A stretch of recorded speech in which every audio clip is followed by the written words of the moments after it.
Buenas tardes, tengan todas y todos y gracias por acompañarme una vez más a escuchar un extracto pequeño de mi vida, específicamente entre los años de 1938 y 1944. Usted es todo universitario, ¿cierto? Sí. ¿A qué edad aproximadamente entraron o salieron de bachillerato? 15, 16. Yo a sus 15 años ya había estado en campo de concentración alemán. Yo a los 15 años perdí madre y padre en campo de concentración. Pero les voy a contar un poco sobre mi historia. Yo no le puedo decir a ustedes que he sobrevivido por ser el más fuerte o el más joven o por ser el más vivo.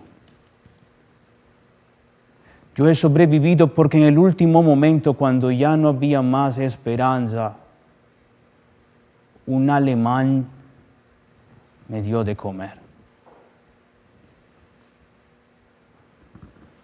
En casa nuestra familia estaba compuesta por 6 personas. Mis padres, mi hermano mayor Simón, mi hermana mayor Annie, mi hermana menor Sidi y yo, Ilo. Nací en Fratauti, el único pueblo de Rumania donde se hablaba húngaro. Sin embargo, mis padres decidieron mudarse a Cernauti, el pueblo natal de mi madre, cuando apenas yo tenía 6 años. Ellos ya habían vivido allí y al parecer la causa de la mudanza fue la pérdida del dinero total de mi padre en la bolsa. Mi padre había sido muy rico, pero ya no tenía más dinero y tuvo que mantenernos con los pocos ingresos que tenía de un abasto que pudo montar en esta ciudad. Yo estudiaba mucho la religión judía. De hecho, quería ser rabino. Era un verdadero fanático.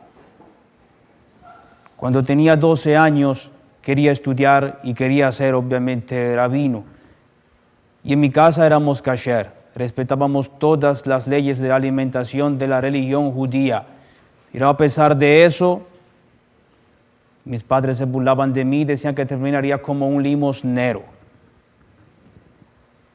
Realmente era un verdadero fanático y eso me trajo algunos beneficios como dinero y ropa que recibía de los rabinos. Todavía recuerdo que en 1938, cuando yo tenía unos 12 años, mi hermano mayor Simón, para acabar con mi fanatismo, pues cortó una de mis peyotes. ¿Saben lo que son las peyotes? ¿Lo saben? ¿Visto los rabinos que tienen como unas patillas largas aquí? Mi hermano cortó una y yo a la mañana siguiente inevitablemente tuve que cortar la otra. Ese día, como por arte de magia, acabó mi fanatismo religioso y lo convertí a un fanatismo deportivo. Ahí supe que la religión no era para mí. Mis padres hubiesen preferido que yo estudiara ingeniería, pero en ese momento la escuela quedaba muy lejana y el problema de transporte era muy grave en ese tiempo. No le quedó otra solución que ponerme en un colegio más cercano, donde la mayoría pertenecía a Roche, un barrio mayormente alemán, abiertamente antisemita. Nosotros éramos distintos no solamente en idioma, sino también en valores y en religión. Desde que tengo uso de razón, en mi memoria siempre hay una frase que se repite una y otra vez. Chirán parsev tutela Palestina. Chirán parsev tutela Palestina. Judío, vete a Palestina. Éramos muy excluidos en todos los sentidos. Yo nunca recuerdo haber sido tratado jamás como una persona igual. En 1939, cuando vimos que los alemanes que vivían en Cernauti comenzaron a repatriarse en Alemania, y los polacos refugiados en su ida pasaron por nuestra ciudad, supimos que había comenzado la guerra. Llegaban caravanas y a pesar de las condiciones deplorables rechazaban todas las comidas que nosotros podíamos ofrecerle. Y se repetía una y otra vez la misma escena de injusticia. Curiosamente, si reclamabas a algún policía, sin mediar palabras te golpeaba. 1941. Después del tratado de Ribbentrop y Molotov, ustedes deben saber, un tratado de no agresión entre los pueblos de Alemania y la Unión Soviética. Pues Cernauti pasó a ser patrimonio de la Unión Soviética. En principio parecía tener algún tipo de beneficio, estar bajo el régimen de la igualdad, del comunismo. Obviamente ni en mi casa, ni mucho menos yo sabíamos lo que era el comunismo. Al principio parecía que todos teníamos los mismos derechos, pero ya pronto comenzaron con las doctrinas y las expropiaciones. La pescadería de mi padre no escapó de esta realidad. Si tenías algún tipo de bien, eras declarado como un burgués, enemigo del régimen. Y por supuesto, pasabas a la lista de deportados a Siberia. Los rusos por un año solamente ocuparon Cernauti, pero cuando estalló la Segunda Guerra Mundial, aquel 22 de junio de 1941, los rusos se aliaron a los alemanes y allí comenzó realmente todo el calvario para el pueblo de Cernauti. Todos sabíamos que los alemanes venían a matar a judíos y que los jóvenes serían los primeros en su objetivo. Es por eso que mis padres decidieron que mi hermano mayor, Simón, cuando tenía apenas 20 años, pues se fuera con la huida y la retirada de los rusos.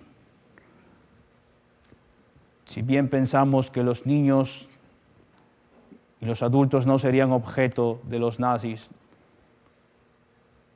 nuestro razonamiento era totalmente diferente.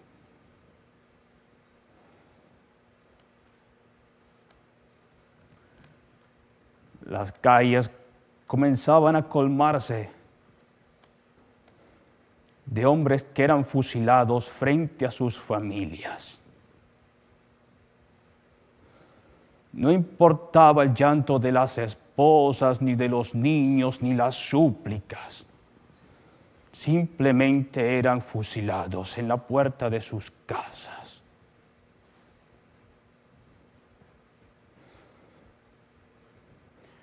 Incluso nuestros vecinos rumanos, que eran rumanos, intentaron robarnos y sacarnos de nuestra casa. En septiembre de 1941 nos dieron apenas 24 horas para desalojar nuestras casas y encerrarnos en los guetos. ¿Saben lo que son los guetos, cierto? Bueno, para las personas que no lo saben, el gueto estaba conformada por varias calles de la zona judía que eran acordonadas por alambres de púas para que no pudiéramos salir. Los nazis nos decían que seríamos reubicados en zonas rurales. Y por supuesto el hacinamiento, la falta de comida y por supuesto las familias que injustamente le metían familias en sus casas. No les quedaba otra escapatoria que creer. Sin embargo, esta realidad no duró mucho, puesto que pronto declararían la deportación de los judíos. ¿A dónde? Pues ahí comienza la peor parte. Algunos con más recursos trataron de pagar algún tipo de permiso para retrasar su deportación, pero el resto fuimos trasladados a campo de concentración en Ucrania. Ubicados entre el río Dniester y el río Bug. Solo podíamos llevar lo que pudiéramos cargar. Nos hicieron montar en trenes donde íbamos de pie unas 70 personas, pero no crean ustedes que era un tren como lo que ustedes ven ahora. Era un tren para llevar ganado, para llevar animales. Éramos llevados como animales. Un trecho que duraba 1 día, día y medio, se tardaba 3 días. Rápidamente la gente mayor no aguantó el camino y comenzaban a morir. Nosotros no teníamos otra opción que hacer nuestras necesidades encima, allí, de pie. No recuerdo cuánto duró el viaje, pero poco duró el alivio al bajar del tren, en la última parada. Nos bajaron a golpes con la culata de la escopeta.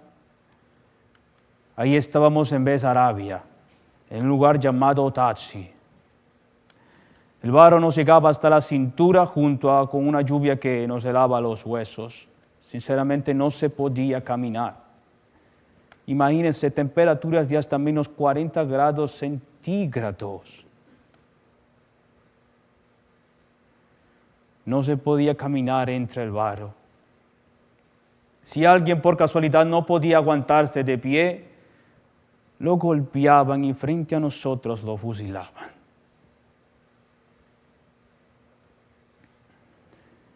A los que quedábamos nos hicieron montar en balsas de madera hasta atravesar el río hasta llegar a Mogilev, donde algunos judíos del lugar nos ofrecieron sus casas, pero fue totalmente inútil. Nos obligaron a permanecer acostados uno al lado del otro en un espacio no muy grande. Estábamos como unas 200 personas. Allí pudimos permanecer unidos, mis padres, mis hermanos y mi cuñado. Ya de mi hermano mayor Simón no sabíamos absolutamente nada. Mientras unos se las arreglaban para mantenerse en Mogilev, el resto tuvo que moverse hacia otros pueblos. A nosotros nos tocó Shargorod. Caminamos unos 30 kilómetros.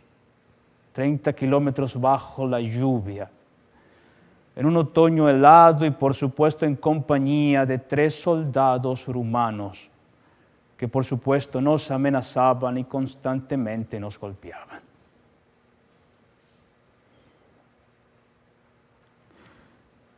De una forma u otra,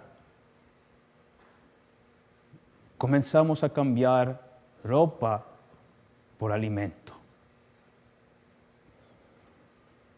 Imagínense, un traje completo equivalía a una pieza de pan. Imagínense, despojarse de su ropa y que a cambio le den una pieza de pan. Inevitablemente pronto nos quedamos sin ropa.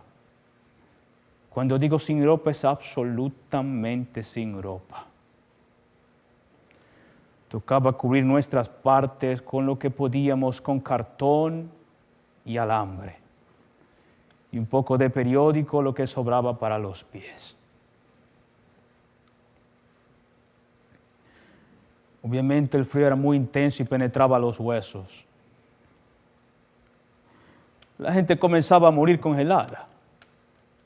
Es obvio. Y tal cual como ustedes escuchan hoy en día que pasan por sus casas y gritan aseo, el camión y pasa con el aseo. 2 judíos alaban una carreta y gritaban, ¡Toite! ¡Toite! ¿Saben qué es toite? Muerto. Muerto. Apilaban a los familiares unos sobre otros para posteriormente ser depositados en fosas comunes.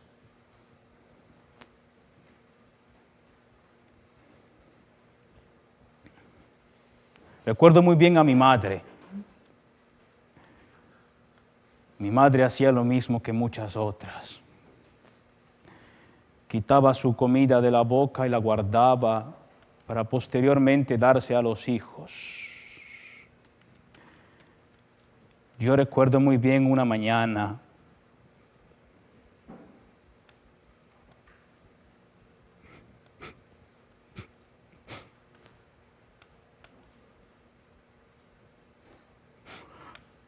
recuerdo ver los ojos hundidos de mi madre.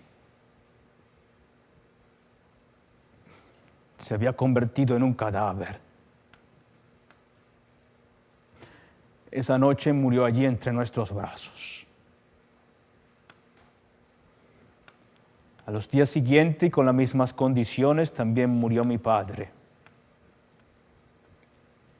Ahí no hubo últimas palabras, ni mensajes de despedida, ni nada. Simplemente se fueron sin decir nada. A pesar de la pérdida de los padres, jamás dejamos de ir los deseos por luchar por la vida. Así que sobrevivimos a un campo de concentración destinado solamente a la muerte. Un lugar donde lo único que se soñaba era con algo de comer, no se hablaba de más nada, solamente de comer. En otoño de ese año vinieron a buscar al campo de concentración a 100 hombres para trabajar en otro campo de concentración en Tulsa. En este reclutamiento cayó mi cuñado Samuel Brender. Mi hermana, que entonces tenía 16 años, estaba embarazada y se encontraba pues muy movida. Se desmayó y cuando pudo recobrar conciencia, pues mi cuñado le decía, yo voy y no vuelvo. Yo sé que voy a morir. Si el muchacho es niño, por favor, colócale mi nombre. Yo corrí de inmediato a donde uno de los alemanes que dirigía el reclutamiento y le pregunté si podía tomar el lugar de Samuel Brender. A ellos les daba igual quién fuera. Ninguno parecía tener ningún tipo de valor. Yo ya había perdido los padres y ya no tenía más nada que perder. Así que le pedí poder tomar su lugar y simplemente me fui con ellos. Cada vez que llamaban Samuel Brender, yo me presentaba en su nombre. En este sitio la mayoría murió. Sin embargo, pues yo sobreviví. Y no, como se lo dije en un principio, no fue por ser más vivo, más joven. Yo sobreviví, pues en el último momento un alemán salvó mi vida.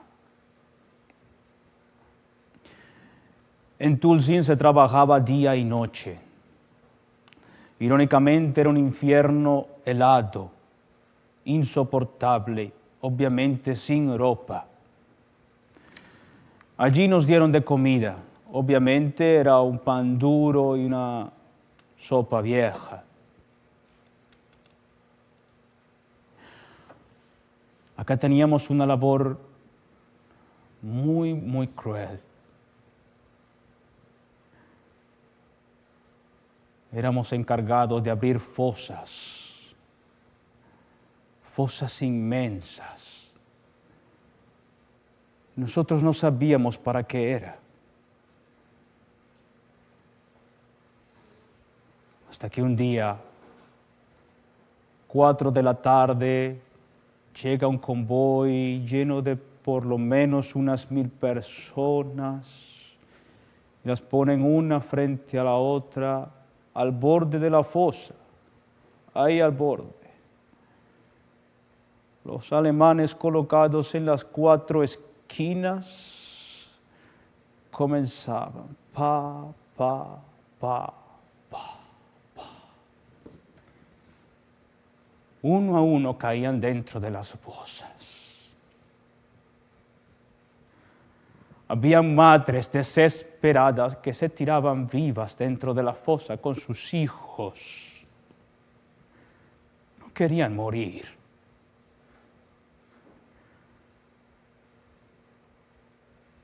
Luego de esto, nos tocaba cubrir los cuerpos nuevamente con tierra.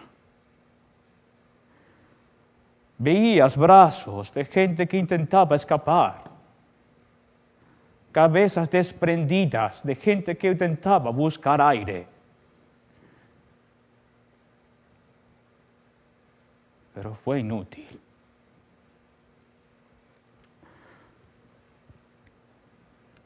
En invierno y con esas condiciones, las personas morían a diario. Los que intentaban escapar pues eran golpeados y fusilados allí delante de nosotros.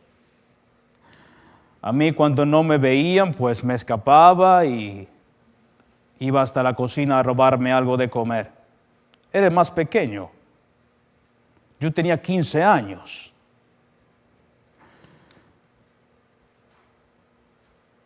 Permanecía escondido hasta la mañana siguiente y creo que así fue como pude sobrevivir. Guardaba un pedazo de pan hoy y otro lo guardaba para el día siguiente.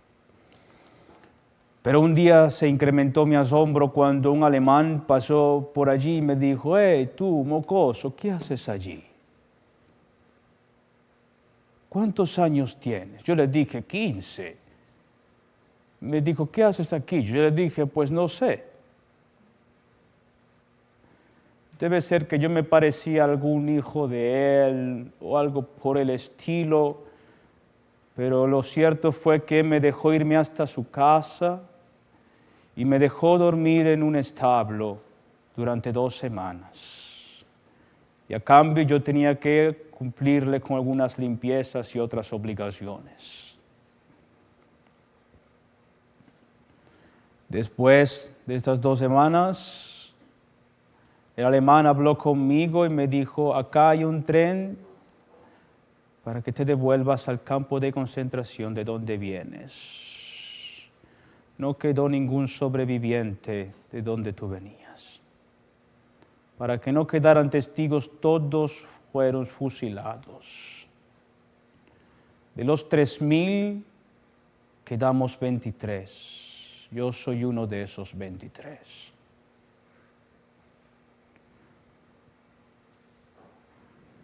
Mis pies estaban hinchados del hambre. Al pasar por la estación de Shemrinka, en Ucrania, la comunidad judía nos esperaba con pan, pero como yo era el más pequeño, los más grandes, pues se quedaban con mi porción. Ellos, por evitar enfermedades, pullaban el pan con un palo y lo acercaban para evitar contactos. Ahí estábamos muertos del hambre. Y cuando les digo muertos del hambre, es en todo el sentido de la palabra. Muertos del hambre.